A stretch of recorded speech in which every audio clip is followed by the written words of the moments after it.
think the advantage will be when you have your own business?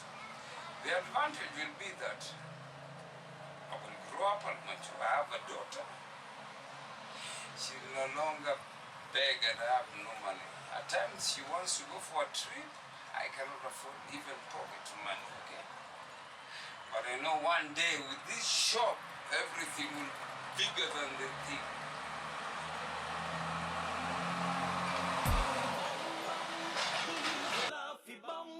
People has been waiting for good times so long. Bum bum bum, the evil laffy bum. People has been waiting for good times so long. Talking about the truth and right. We need to come, don't give up your fight. The strength and power in the hands of the righteous one. Try to do your best, you fear no one.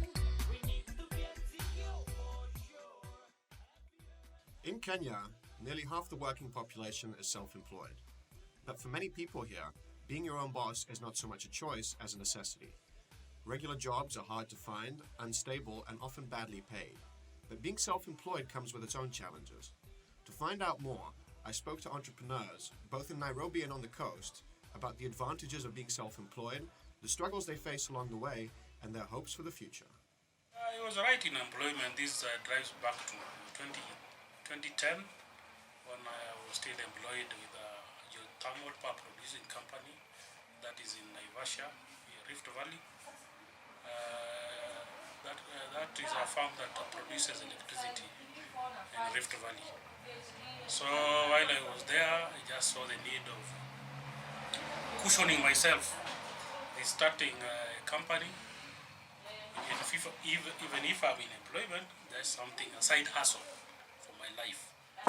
So that in case something happens or I feel I'm done with employment, I can now be back in full-fledged running of my farm. I've always had a niche for business. I've always been business oriented since time immemorial. I come from a lineage of business people, so I had that in me. And then when I was in business in Nairobi, things went a little south. The business went a little under, so I opted to go back to employment to gain some stability. And then, so when there was no more funding in Kilifi, where I was working, I got into business and I'm pretty comfortable. Yeah. With all the ups and downs, I think I'm better off in business where I know I'll deal with issues as they arise rather than being in employment with all the uncertainties. I think that was my major, how do I put it? My major motivation to venture into business. So actually in your case, the side hustle was the more stable source of income. Yeah, turns out it's what held me through after everything after I lost my job, literally. Yeah. So this is a place I decided to open. I want to build this place to grow up not by myself, but also to grow with the Jamhuri community. Okay? If God allows me, we'll grow even further beyond this, where we're living. Can you tell me again what you would like to do with the shop? This was a barber shop. It's a barber shop. We also sell clothes, we'll do hats. We'll also do hats also here. It's a nice small place, but I know it has its advantages. As for now, as we speak, we may not have nothing, but tomorrow will come when we'll have something. It seems like running your own business can actually offer more security here than working for a boss, or at least an additional source of income. But if this is true for those who have experience with the labor market, what about the younger generation? Why did you decide to do your own thing instead of working for a boss? Okay, because I don't have enough qualifications to be employed in some companies. I'm not that educated just from high school, so I saw myself like I'm good at swimming. So started being a local swimming instructor and earning from that. Compared to your parents' generation, do you think things are more difficult or easier for your generation in trying to find work? Okay, things are very difficult because nowadays it's like without certificates, there's nothing you get. And education in Kenya has been expensive, really expensive. Like we're talking of 100,000 in one semester. So it's like you really have to have enough money to acquire this education before you even get the certificates. So if you don't have certificates, unless you are good at something, then you work, you earn through that. How's been the process of setting up the business so far? It's been hard, to say the least. It's like a lot of planning that I didn't think about. It's a lot of finances that I never had and I still don't have. And it's like way more disappointments that my ego had ever prepared me for. And there needs to be a rule where there should be a specific number of young people or something like that working in these work environments. Like in most of the hotels and the restaurants I've worked in, I've been the youngest by like many years. Sometimes like when I worked, the first time I worked in a hotel, I was 18 and everyone else was like 28 and above. And I'm just there being a child. Everyone is making it known to everyone that I'm a child and I don't know what the fuck I'm doing. So it's very frustrating to like be someone who is young and independent and who is obviously feeling ready to be working and to be out there doing their thing, and then like to go there and be brought down. What I'm trying to say is that I'm ready for any opportunity that will come for me. I'll be ready for it. And probably I may also get an opportunity from the sea. And also maybe, you never know, in the project management, as I said before, I may get a project from a sea organization like a port. It will be very easy for I to. So you think it'll be pretty easy to get a job? In Kenya, I don't know, I'm not sure. You know, it needs connections. Yeah, it needs connections. And it needs to be, let me just say this. In Kenya, you need to know someone. You need to access jobs. But I've got hope. Yeah, I've got hope. So you'd rather run your own business than work for a boss, is that right? Capital is everything. Just like in the West, fixed employment contracts are becoming increasingly scarce and unreliable here, pushing many people into other types of employment. Having a side hustle is so common that the word features prominently on billboards and magazines.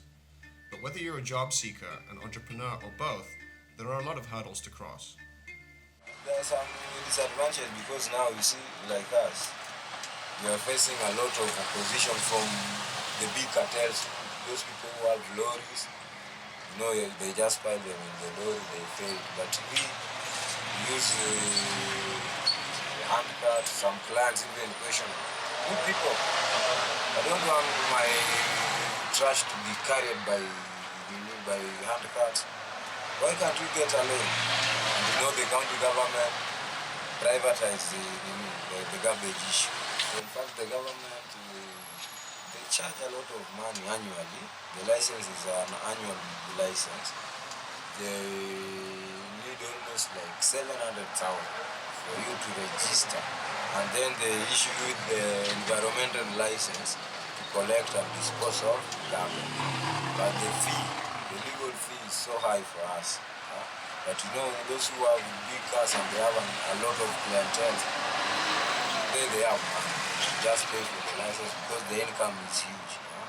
But we now struggle. Maybe sometimes we go to our area politician, we tell him, go talk to our governor, the chief environmental officer. We don't have that kind of money, but we want to work.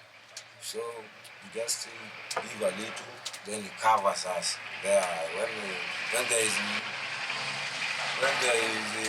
the inspectors are going around, verifying who is doing what and who is doing what. When they come to us, we refer them to our area politician. And when they call our area politician, the appreciate them. No, those are my boys, leave them alone. Sometimes it's very rough. For example, right now when the economy is down, business goes down, sales are low, and you still have bills to pay. So it requires a lot of patience for you to sail through. Yeah, it doesn't come easy. The other thing that sometimes could be a challenge was licenses from the city council. At the initial period, I was not exactly sure of the licenses that were required. And I think that's something that faces everybody, anybody, be it regardless of gender.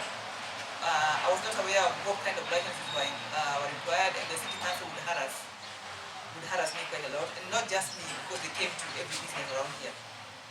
Their thing is the economy. The Kenyan economy is full of corruption. We're trying to fight it. The vice is too hard. It's even happening. Of course, being a woman in any industry is difficult. Being a female chef is even worse because basically everyone in the kitchen looks down on you. They think that you don't know what the hell you're doing, which is funny and which is very ironic because most of these men only even see women to be able to cook in the kitchen, to be able to just cook in the kitchen and clean their clothes and just be a housewife. But at the same time, you're there in the kitchen, they don't want to let you do anything yourself. They think you don't know what you're doing. They think you can't follow instructions. And then if that's not the case, if like the chefs are not trying to sleep with you, then like it's one or the other. You might be trained, let us say you are a graduate, but you start seeking for employment. You might take your CVs in various companies, but if you are not known there, even if you have the qualifications, your CV will just be trashed, but it will just be kept there. But assuming that company, the managing director or the technical head of technical was one of your relatives, definitely it gives you a through pass. Do you think that's a problem? A very big problem. Whom do you know? Whom do you know? Despite the huge importance of small businesses to Kenya's economy, the government often seems to be making the hustle harder, not easier. What could those in power do to support the sector and improve employment opportunities in general? It's hard on the government to lower the environmental license fees so that more youths can engage in productive activity. There's a lot of tribalism in the country. If the government could work on people embracing this is my brother, this is my sister, not basing on which language, which tribe, where do you come from, the part of the country, then at least that one will help. My main thing when it comes to young people is like I would really like the government to introduce apprenticeships rather than internships to be able to give young people and also students an opportunity to work when they're still learning instead of just going to school. They could focus on the talents, people's talents. We have great swimmers around. We do have great footballers around. People with great artworks. So the government could provide some projects to search for those people and to empower them doing whatever they're doing, and then they will earn from that. In a country where economic opportunities are scarce and corruption is a serious problem, it's not easy to get ahead. But the people I spoke to are not willing to let that get in their way. They remain confident in their ability to take control of their future. I can wear whatever I want to wear. I can look however I want to look. I have my own choice of everything. Like nobody's telling me what to do, and I'm just like I am able to trust my own instincts and trust myself. I'm my own boss.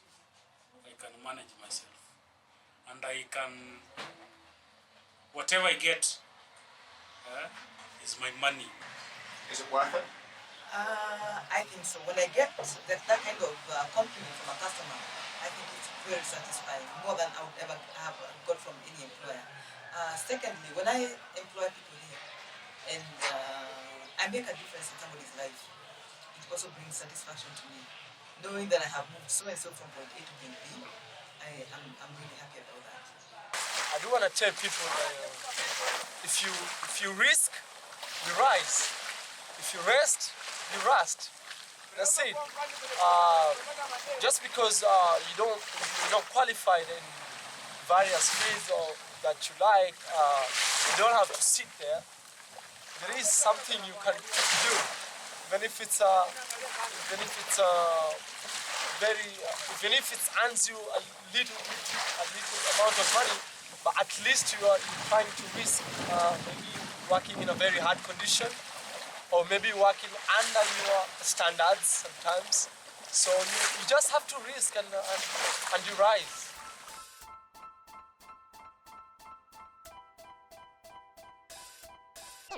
It's fun.